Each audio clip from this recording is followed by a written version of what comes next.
Assalamualaikum warahmatullahi wabarakatuh.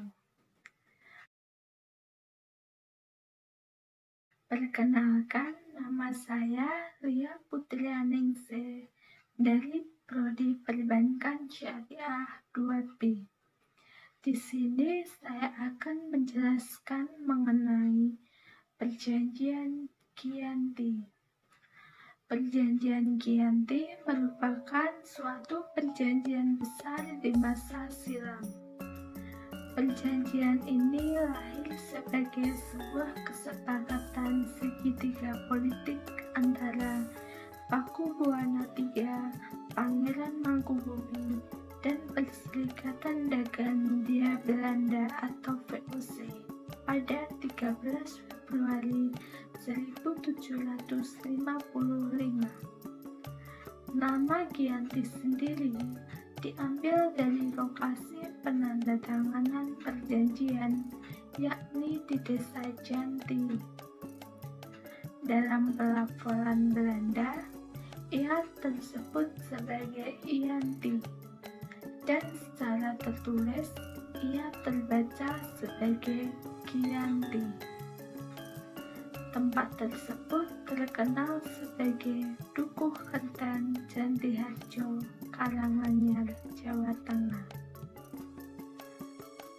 Di masa silam, perjanjian ini dibuat dalam rangka meredam api konflik yang telah terjadi berlarut-larut. Pasca perpindahan Keraton Kartasura ke Surakarta, api dari peristiwa geger pecinan ternyata belum mati. Ketika itu, Mangkubumi yang membantu Pakubuwana II dalam ledakan api konflik mendapatkan hadiah berupa sebidang tanah.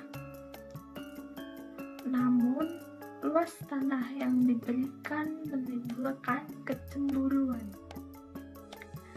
Salah seorang pangeran lalu mengeluhkan ketidakadilan terkait hadiah tersebut kepada Gubernur Jenderal Barel van Inholm.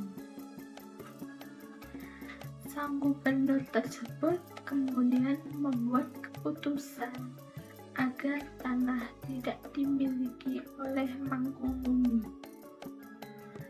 Perlawanan ini mendorong Gubernur VOC untuk Jawa Utara. Nicholas Harting mengambil sikap untuk menyelamatkan daerah operasionalnya secara tertutup. Harting melakukan perundingan terhadap Pangeran Mangkubumi. Pada 23 September 1754, nota kesepahaman antara VOC dan Mangkubumi terlaksana, dan nota tersebut disampaikan kepada Pakubuwana III. Nota tersebut menyatakan bahwa Pangeran Mangkubumi mendapatkan wilayahnya. Pada 4 November 1754, Pakubuwana III menyatakan persetujuannya terhadap hasil perundingan Gubernur Jawa Utara dengan Mangkubumi tersebut. Surat pernyataan itu disampaikan oleh Pakubuwana II kepada Gubernur Jenderal VOC Jacob Musa. Kesepakatan ini mendorong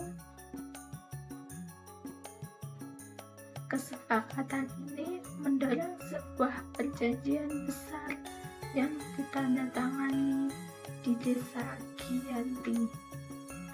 Penandatanganan Giyanti ini menjadi pangkal terbelahnya Jawa menjadi beberapa bagian atau yang dikenal dengan istilah Palianagari. Hal ini menjadi awal mula kenaikan Mangkubumi di Yogyakarta sebagai Sri Sultan Hamengkubuwono I. Proses pembagian wilayah dan juga aspek-aspek lain seperti bahasa mengalami proses panjang yang berjalan seiring waktu. Perjanjian Giyanti yang tidak merinci pembagian wilayah pada gilirannya menimbulkan rentetan-rentetan peristiwa. Setelah perang bertahun-tahun, akhirnya VOC menyudahinya dan menandatangani perjanjian Salatiga. Pada 1757, perjanjian ini membuat tanah Jawa terbagi. Di masa Republik Indonesia, Kesultanan Surakarta dan Kadipaten Mangkunagara menjadi situs cagar budaya, sementara wilayah Yogyakarta yang di dalamnya terdapat Paku Olaman menjadi daerah istimewa. Itu saja yang saya sampaikan mengenai perjanjian Giyanti. Apabila ada kesalahan kata mohon dimaafkan. Wassalamualaikum warahmatullahi wabarakatuh.